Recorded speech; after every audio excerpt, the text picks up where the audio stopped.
The cost of the royal family will not decrease even if the monarchy is slimmed down, according to the CEO of Republic.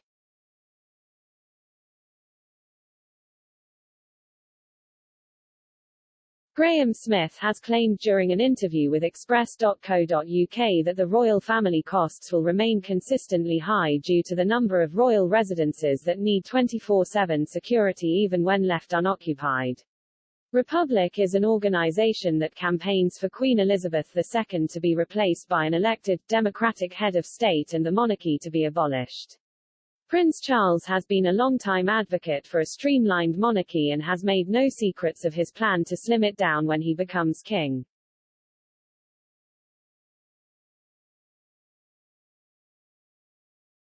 Mr. Smith said, "The security costs are a consequence of them having something like 23 different houses which have to be guarded 24/7 all year round."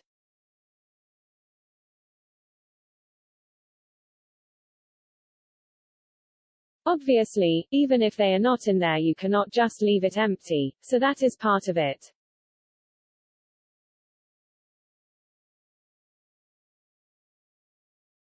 On top of that, the cost of security for the main palaces and castles like Windsor and Buckingham Palace and for major events they do.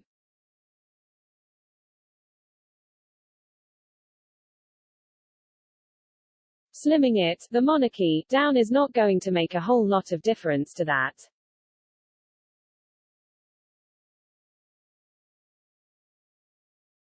The other costs, the sovereign grant has no bearing whatsoever on what they need, it just goes up every year regardless.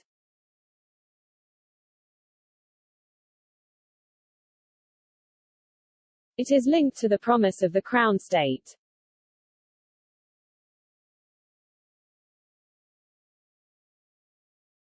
That will still go up regardless of how many of them there are.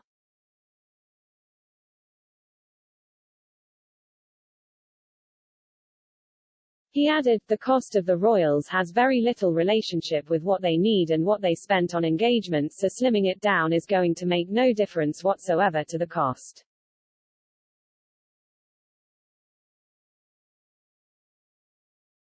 However, royal commentator Richard Fitzwilliams has previously criticized Republic's views on the monarchy.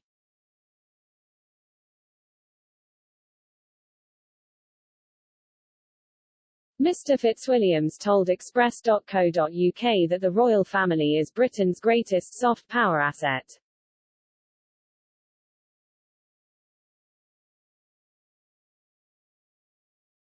He said, "The taxpayer gets an extraordinary bargain from the Crown estate which brought in £345 million in 2019-20.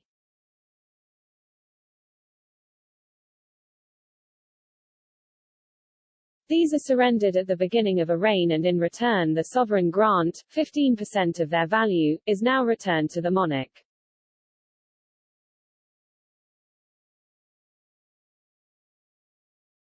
Over a decade an extra 10% is being spent on refurbishing Buckingham Palace, which had not been done for decades.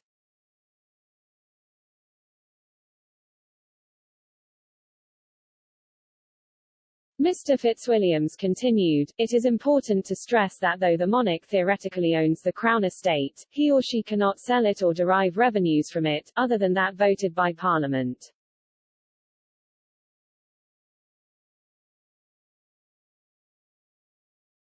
Since the amount of the sovereign grant, excluding security, is some 74p per person per year, which rises to £1.24p whilst Buckingham Palace is being refurbished, it makes the institution a bargain.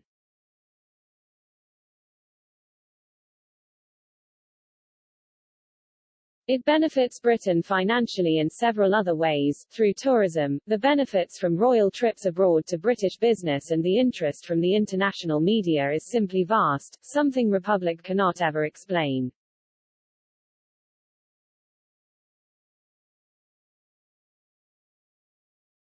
The monarchy is Britain's greatest soft power asset.